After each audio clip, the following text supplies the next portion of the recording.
Blah, blah, blah. What are we making today?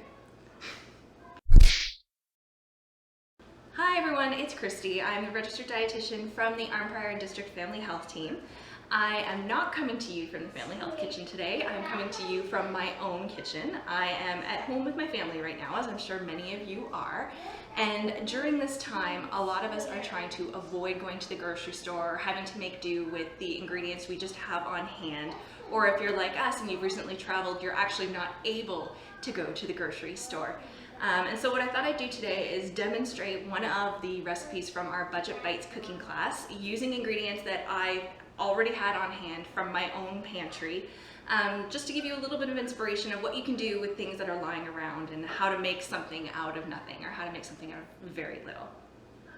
All right, what we are making today are Cajun salmon burgers, or Cajun salmon cakes. So the ingredients that we're using, I have 2 cans of canned salmon.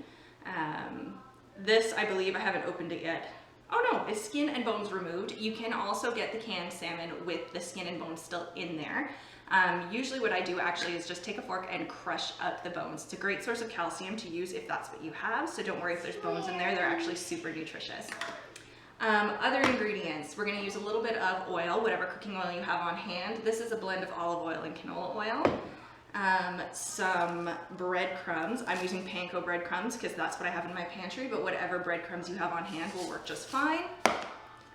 Some mayonnaise and some mustard. If you have a grainy mustard like this gives a really nice flavor, but you can sub in just like a regular yellow mustard too. That will work just fine. And then we have some eggs to bind it all together. As far as seasoning goes, we're using a Cajun seasoning. So if you have a pre-blended Cajun seasoning in your spice pantry, you can just use that. Or you can make your own Cajun seasoning based on a recipe that I'll post for you as well. So in here, just briefly, I have some paprika, some oregano, some thyme, some garlic powder, some cayenne pepper, and some salt and some pepper. Don't worry if you don't have every single one of those seasonings. You can skip 1 or 2 of them. The original recipe actually also contained onion powder. I don't have any onion powder here, so I'm just gonna skip that. But I will post all the details of how to make your own Cajun seasoning with this video.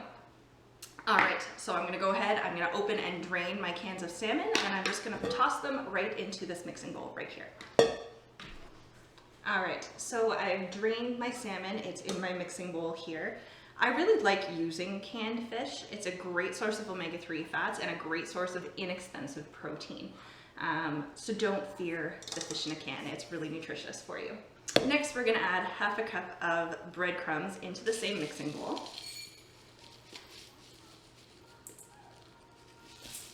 Put that in there.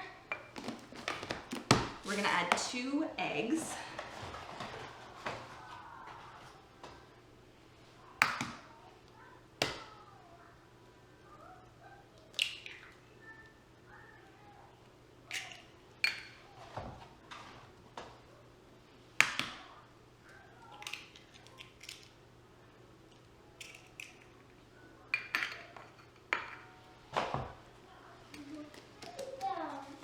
Two tablespoons of mustard, or what is this?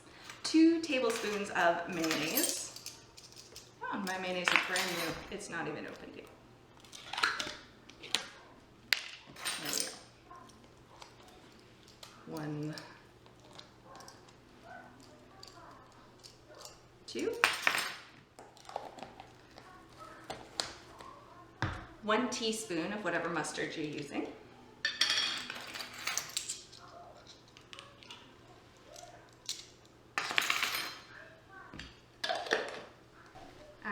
So now for our seasonings. If you're using a pre-made Cajun seasoning, you're gonna add about a tablespoon in here. If you're using the seasoning blend, you're gonna dump the whole thing in here. And then all you're gonna do is mix it till it's well combined. Make sure you break up those egg yolks. And then we're gonna put this in the fridge to chill and sort of set up for half an hour or so. So as I'm mixing, I can see that my mixture is still just a little bit more wet than I would like. So what I'm gonna do is I'm gonna add a few extra breadcrumbs just to give it more of like a moldable consistency. This probably varies depending on the type of breadcrumbs you're using, so be prepared to kind of play it by ear a little bit.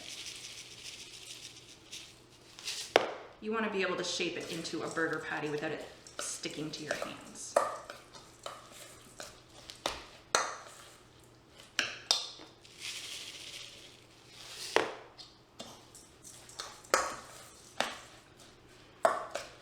There we go. It should look, I don't know if you can see the consistency of that, but that's what's going on in my bowl right now.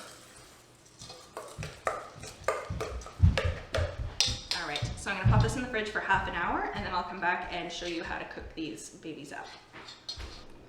All right, so now that our mixture is nicely chilled, we're just gonna sort of divide it into 4 evenly sized patties. If you want, you can make more smaller patties, that can work too, depending on who you're planning to serve with them, but you're basically just gonna use your hands,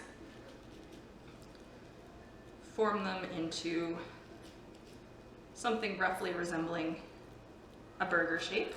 I'm gonna make mine a little bit bigger here.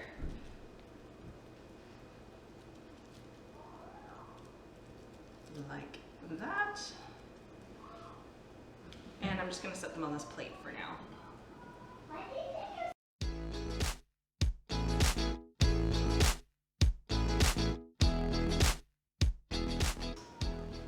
Like that.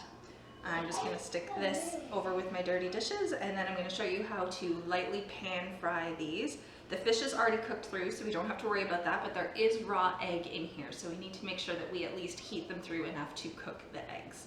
No salmonella in our salmon patties. All right, so I've got a non-stick pan here. I'm gonna turn this sort of over medium-high heat, and I'm going to put some of our cooking oil into the bottom of our pan. You just want enough to sort of lightly coat it. If you're using a non-stick pan, you don't need a ton of oil, just enough to sort of transfer the heat evenly. We're gonna let that warm up a little. You always want to add things to hot oil. You don't want to let them sit in the cold oil.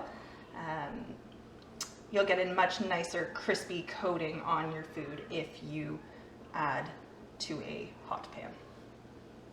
All right, so our oil is nice and hot. I'm just going to use a spatula and put these guys down in there. You should get a nice sizzle like that.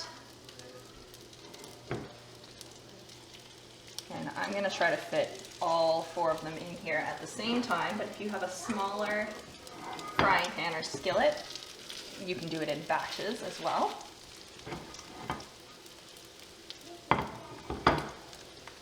And we are just gonna let those cook through a few minutes per side. We want the underside to get sort of crispy and browned without burning it, while also giving the middle enough time to come to temperature. So I'm gonna give these a couple minutes and we're gonna flip them over, and then they're ready to serve.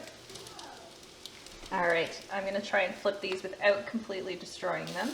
Don't worry if they fall apart a little bit. So that's what they should look like, is golden brown and not burnt.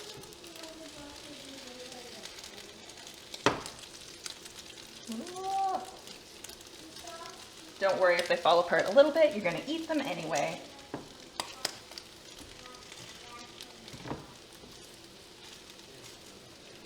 And voila. All right, and these guys are done. So I'm just gonna scoop them out onto a clean plate here. You can serve these. My plan is to serve them on some buns that I found in my freezer. They are also great on top of a salad, or even just on their own with a little bit of dipping sauce that you can make with some mayonnaise or other condiments lying around in your refrigerator. But give them a try. I hope you like them and enjoy.